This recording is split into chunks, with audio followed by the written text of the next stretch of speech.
안녕하세요. 구건석 성형외과 대표원장 구건석입니다. 이번 영상에서는 실리콘으로 융비술을 한 환자들 가운데 미용적인 목적이나 부작용으로 인해서 실리콘을 제거한 이후에 서서히 구축이 나타나는 그런 사례들을 심심치 않게 볼 수 있습니다. 이런 환자들에게 자세하게 문의를 하고 또 진찰을 해보면 실리콘만 단순하게 쏙 뺀 그런 사례들입니다. 그래서 실리콘으로 융비술을 한 후에 필요로 의해서 실리콘을 제거해야 된다 하는 경우에는 반드시 실리콘과 함께 피막을 제거해 줘야 된다는 것을 다시 한번 강조합니다. 네, 다음 사례는 실리콘으로 융비술을 한 이후에 시간이 지나면서 역시 만성염증 반응과 구축이 동시에 동반되어서 나타나는 사례입니다. 이렇게 만성염증과 구축이 같이 와 있을 때 실리콘과 피막, 염증 조직을 제거하고 그 다음에 구축을 풀어서 코의 길이를 늘려주는 것까지는 누구나 다 동의하고 그런 방향으로 수술하는 것에는 이유가 없죠. 그러나 실리콘을 빼고 난 뒤에 콧대 높이를 유지할 것인가 아니면 그냥 빼고 말 것인가 하는 것에 대한 고민은 누구나 하게 됩니다. 왜냐하면 이 만성염증 반응과 구축이 있었기 때문에 콧대에 다시 뭔가를 넣는다는 것이 불안할 수도 있기 때문이죠. 그래서 실리콘을 대신에 뭔가를 넣으면 안전할 것인가 하는 문제들이 이제 제기가 되는데요. 구축코를 교정하기 위해서 코 끝을 늘리는 데에는 귀연골, 또 비중격 연골, 자가늑연골을 가장 많이 사용되는 재료입니다. 그런데 그 가운데서도 저는 귀연골을 제일 좋아하는데요. 이유는 귀연골이 굉장히 부드럽기 때문입니다.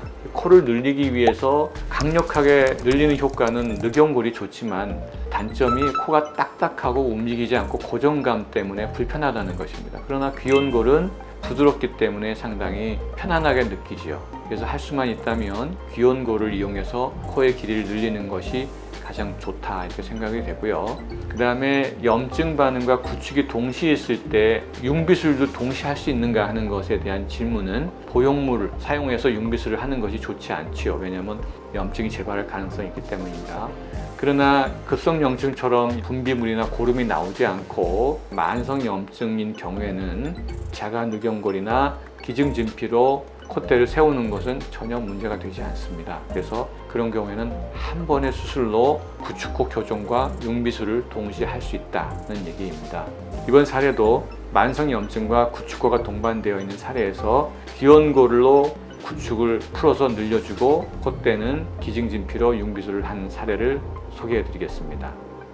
네, 수술 전 모습인데요. 이 환자는 7, 8년 전에 타 병원에서 실리콘으로 융비술을 하고 코끝에는 비중격 연골을 이용해서 코끝을 높였다고 합니다. 그런데 불편한 것은 콧구멍이 너무 많이 보인다. 또 콧대는 지금의 높이를 유지하고 싶다 하는 것이 이분의 생각입니다. 그래서 살펴보니까 콧날개 부분이 약간 위로 올라가 있고 이쪽에 살이 굉장히 없는 것을 확인할 수 있죠. 그리고 여기에 골이 좀 또렷하게 패여 있고요. 밑에서 보니까 이렇게 콧날개 살이 굉장히 얇고 여기가 핀칭 팁을 보이고 있습니다. 그리고 코 기둥이 약간 기울어져 있으면서 콧구멍의 비대칭을 볼 수가 있고요. 그래서 수술 계획은 비익 부분이 너무 잘록하고 살이 없고 끌려 올라갔기 때문에 이쪽에 귀연골을 이용해서 날개 이식을 해서 콧날개를 보강을 해주자 하는 것이었고요.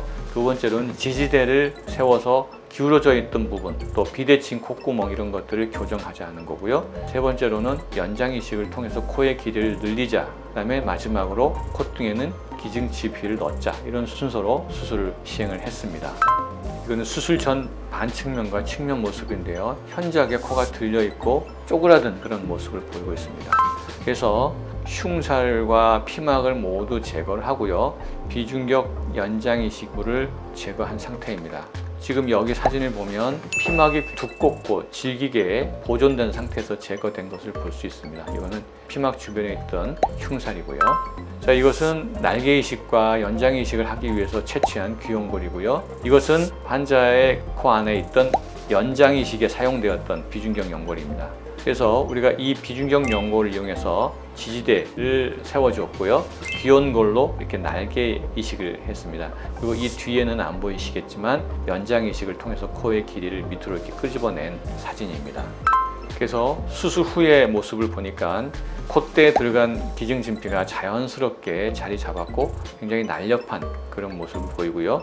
콧구멍도 상당히 많이 덮여 있는 것, 그리고 콧날개도 펼쳐져 있다는 것을 확인할 수 있습니다. 이렇게 기울어져 있던 코 기둥도 상당히 대칭성이 좋아졌고요. 코끝이 이렇게 짤뚱 끝났고 이렇게 쪼그라든 모습이 길게 뻗어 나오고 콧대 높이도 잘 유지하고 있음을 볼 수 있습니다.